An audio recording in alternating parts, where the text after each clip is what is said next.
Okay, so next is industrial location, यानी industries को locate करने के लिए क्या चाहिए। तो ये बिल्कुल वैसा ही क्वेश्चन है कि आपको एक घर बनाने के लिए क्या चाहिए।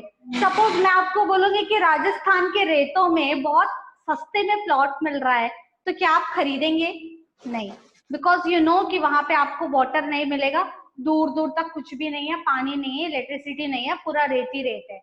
ठीक है, तो हम लोग के लिए ये जरूर मैटर करता है कि इंडस्ट्री के लिए भी, कि वहां पे क्या क्या चीजें अवेलेबल है। ठीक है, तो सबसे पहले हम लिखेंगे एक इंडस्ट्री को सबसे पहले तो रॉ मटेरियल चाहिए, उसका सेटअप। आप वहीं पे वही इंडस्ट्री खोलेंगे ना जहां वो ज्यादा मिलती होगी। अगर मैं आपको बोलूं कि क्या बोलते हैं पंजाब में गन्ने ज्यादा मिलते हैं, तो आप छत्तीसगढ़ में शुगर फैक्ट्री खोल लो, तो आप नहीं खोलेंगे, क्योंकि रॉ मटेरियल जो है बहुत दूर से आपको मंगाना भी है। ठीक है, तो सबसे पहली चीज एक इंडस्ट्री के लोकेशन के लिए होगी अवेबिलिटी ऑफ रॉ मटेरियल। ठीक है, तो इंडस्ट्रियल लोकेशन में सबसे फर्स्ट है अवेबिलिटी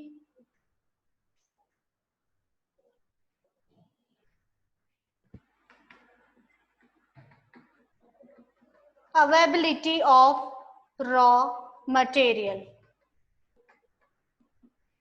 ठीक, अब सपोज चलो रॉ मटेरियल तो मिल गया, आपको गन्ने तो मिल गए, अब आपको शुगर फैक्ट्री खोलनी है, तो कैसे? आपको लेबर्स भी तो मिलने चाहिए ना, वहां पे आसपास कोई रहता ही नहीं है, ऐसे जगह में आप लेके क्या करोगे? तो नंबर 2, चीप लेबर, सस्ते में, है ना, चीप लेबर्स। ये बिल्कुल वही एग्जांपल है, अगर आप ऑटो से कहीं जा रहे हैं, ठीक है, आपको कहीं बहुत दूर जाना है, तो ऑटो वाला ज्यादा पैसा लेगा, क्यों? बहुत दूर जाना है ना उसको। और नॉर्मल अगर पास में जाना है तो वो आपसे जो नॉर्मल नॉमिनल चार्जेस है 10 रुपए, 15 रुपए, 20 रुपए ऐसा लेगा। ठीक है, तो लेबर्स तो आपको जरूर मिल जाएंगे, बट आपको चीप लेबर्स चाहिए, सस्ते चाहिए, क्योंकि ज्यादा जितने लेबर्स होंगे उतनी अच्छी आपकी इंडस्ट्री चलेगी, पर प्रॉफिट भी तो होना चाहिए ना उनको पे करने के लिए। तो second point is cheap labours. Then third, चलो लेबर भी मिल गए, आपको मिल गया वहां पे गन्ना, लेकिन अब क्या? फैक्ट्री को चलाने के लिए, मशीन चलाने के लिए आपको इलेक्ट्रिसिटी चाहिए, तो थर्ड इज इलेक्ट्रिसिटी। तो availability of electricity. Then fourth, सबसे कॉमन चीज है पर बहुत इंपॉर्टेंट है अगेन, कि अवेबिलिटी ऑफ इलेक्ट्रिसिटी तो है, पर आपकी इंडस्ट्री चाहे कैसी भी हो बिना पानी के काम नहीं कर सकती। तो third is availability of water. ठीक है, तो यहां पे आएगा अवेबिलिटी ऑफ वाटर। ओके, तो हम लोग पढ़ रहे हैं इंडस्ट्रियल लोकेशन, एक इंडस्ट्री कहाँ आप लोकेट कर सकते हैं, कहाँ बना सकते हैं। सबसे पहले वहां जहां पे आपको फैक्ट्री के लिए रॉ मटेरियल मिले। ठीक है, देन सस्ते लेबर्स भी मिल जाए आपको, चीप लेबर्स मिल जाए। तो चीप लेबर्स कैसे मिलेंगे? जो आसपास के होंगे, जिनको और कोई खर्चा ही नहीं है, अपने घर से आ रहे हैं जा रहे हैं, तो क्यों आपसे एक्स्ट्रा चार्जेस लेंगे? पर अगर उनको वहां आके एक नए घर में किराए में रहना है, then they will ask you for extra payment. तो cheap labours, then availability of electricity, सब चीज है, लेकिन अगर आपके पास बिजली नहीं है तो you can not run your machines, heavy machines, तो अवेबिलिटी ऑफ इलेक्ट्रिसिटी। देन चाहे आपकी फैक्ट्री कैसी भी हो, आप बोलोगे कि मुझे पानी नहीं चाहिए, तो नहीं हो सकता, आपको कैसे भी पानी चाहिए, आइदर अपने यूज के लिए और इंडस्ट्री के किसी यूज के लिए, तो अवेबिलिटी ऑफ वाटर होना चाहिए। देन फोर्थ,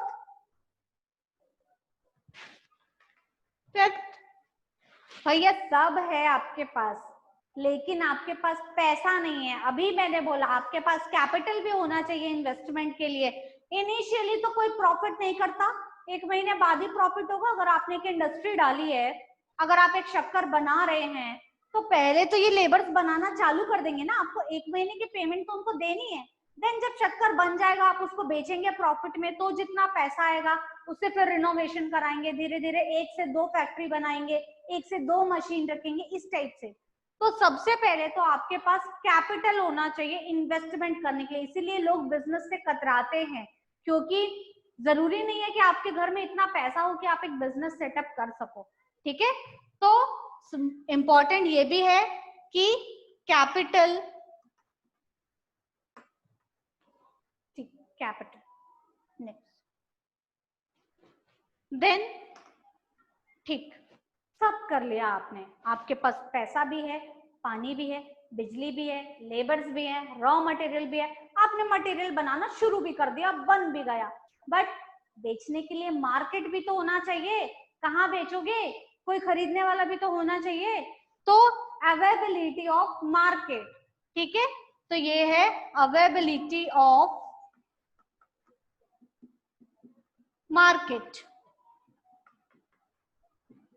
चलो ठीक है, मार्केट भी है पास में, पर रास्ता तो अच्छा होना चाहिए, तो आपके पास ट्रांसपोर्टेशन फैसिलिटीज भी होनी चाहिए।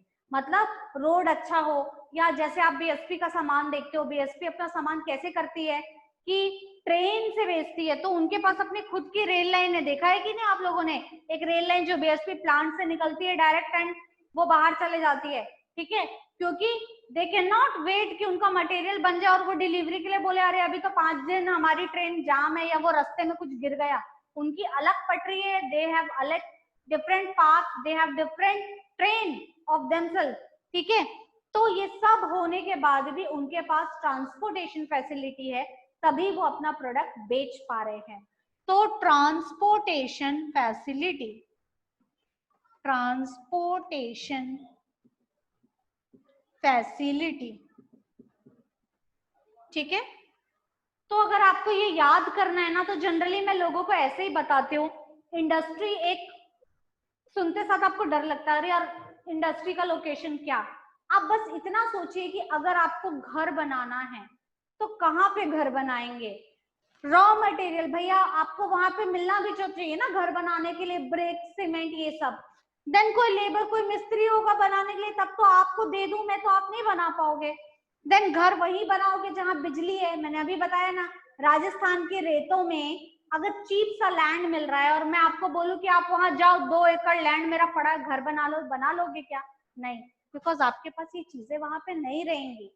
तो इसीलिए इलेक्ट्रिसिटी भी होना चाहिए, पानी भी होना चाहिए, आपके पास पैसे भी होने चाहिए इनिशियली उनको देने के लिए, मार्केट होना चाहिए। मान लो घर भी बन गया तो चीजें कहाँ से खरीदोगे? हर चीज यहाँ से तो लेके नहीं जाओगे हर बार कि ट्रेन में आए और सीधा 3 महीने का राशन लेगा छत्तीसगढ़ से, बहुत सस्ता मिलता है करके, तो नहीं, ठीक है। जैसे वो दिल्ली के चोर बाजारों में मिलता है, तो एक बार में दिल्ली जाके 4 महीने का राशन तो नहीं ले आएंगे हम, ठीक है। तो अवेलेबिलिटी ऑफ मार्केट भी होना चाहिए। देन ट्रांसपोर्ट फैसिलिटी, भैया अब तुम्हारे घर तुम्हारी दादी लोग को ही आना है, नानी लोग को ही आना है, तो आप क्या बोलोगे कि आप यहाँ पे ट्रेन नहीं आती तो आपको भी मजा नहीं आएगा, उनको भी मजा नहीं आएगा ना, आप बाहर जा सकते हो ना वो अंदर आ सकते हैं। तो transport facility is also must, ठीक है। Then next, today's last topic is pollution. भाई फैक्ट्री से क्या क्या पॉल्यूशन होता है?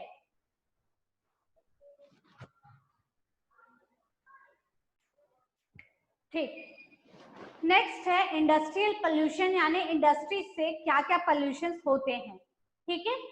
नॉर्मली इंडस्ट्री से मुझे तो लगता है हर टाइप का पोल्यूशन होता है। तो नंबर 1 जो आप जानते हैं, सबसे पहला, कोई इंडस्ट्री याद नहीं आती तो अपने नजदीक की इंडस्ट्री को याद करो, जैसे भिलाई स्टील प्लांट, देखा है 3 चिमनी है वहां पे, 3 मोर देन 3 होगी, मेरे को जो बड़ी बड़ी दिखती है वो तो 3 ही है।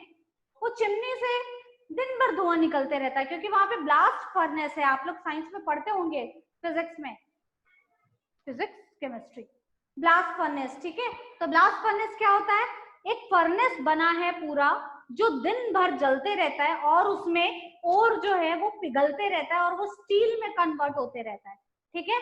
तो सबसे पहले तो हर इंडस्ट्री से धुआं निकलता है, तो दिस इज एयर पोल्यूशन, ठीक है।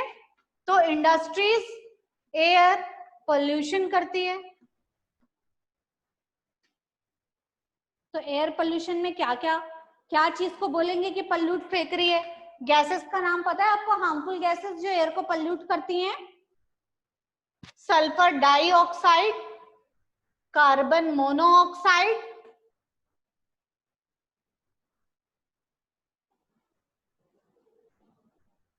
ठीक। कहां से निकलता है? कोई भी अगर रिफाइनरी है तो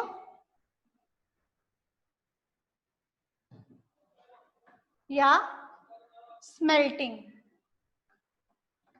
फैक्ट्री से।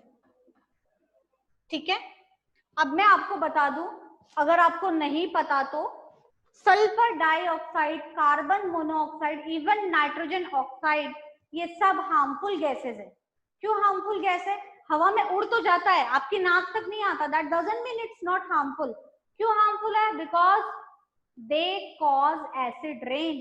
ठीक है, बहुत सारी जगह में ये जो ऊपर जाते हैं और ऊपर जाके they combine with water molecule H2O, और ये लोग सब उससे मिलके, ठीक है, SO2 प्लस H2O मिलके बन जाएगा H2SO4, कुछ भी बैलेंस करने के बाद।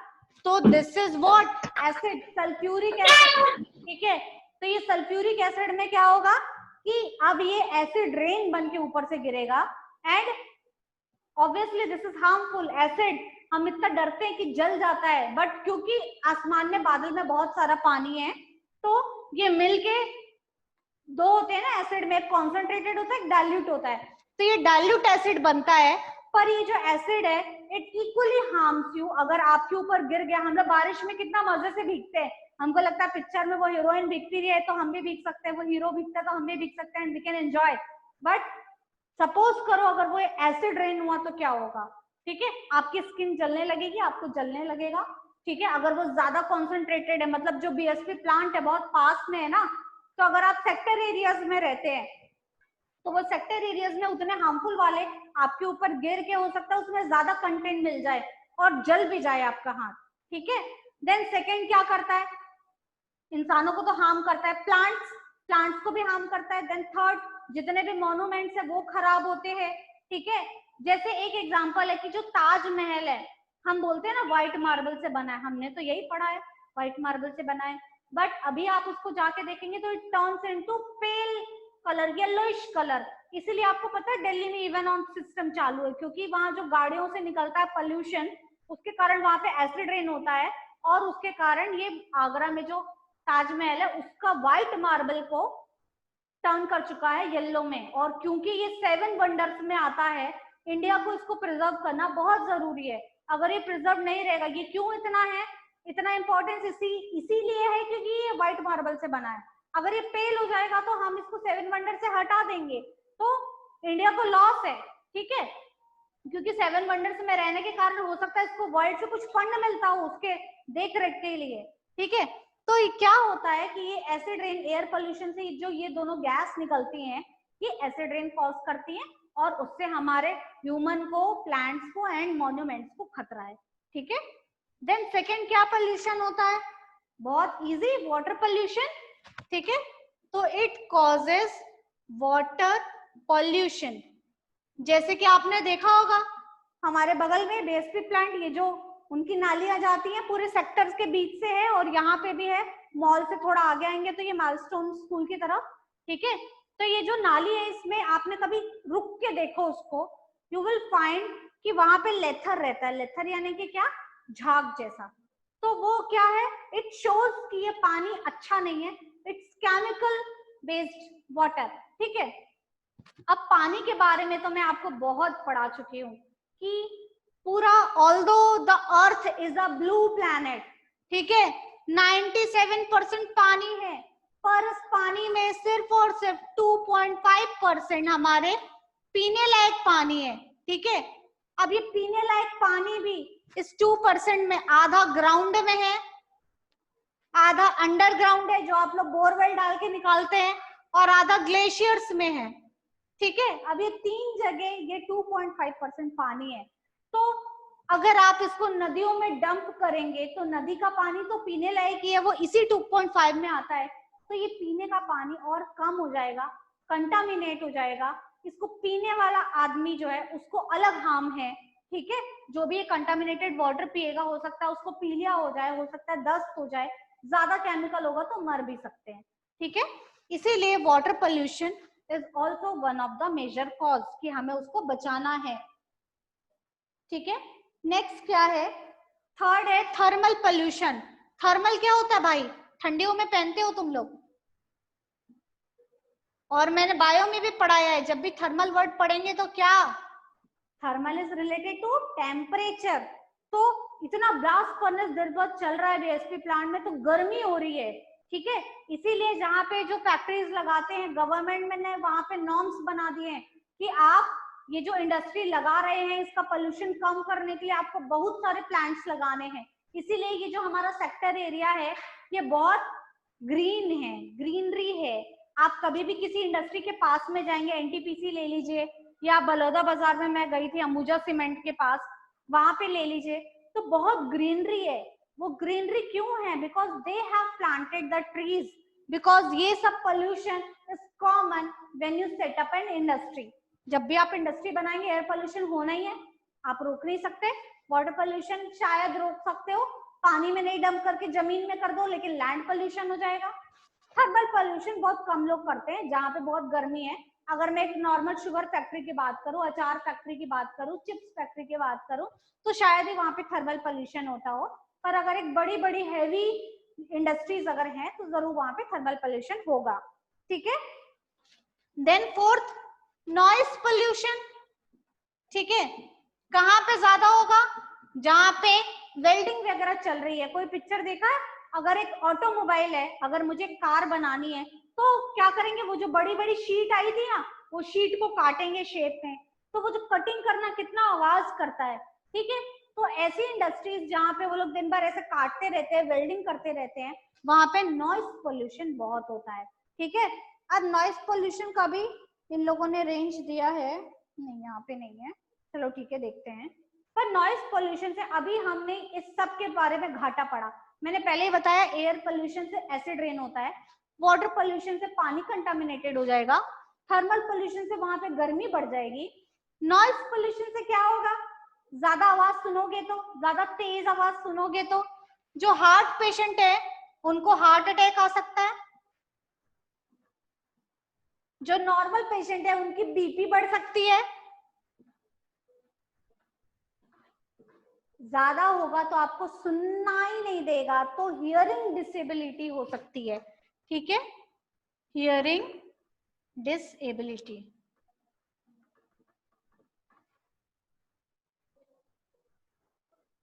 Done, these are all the pollutions.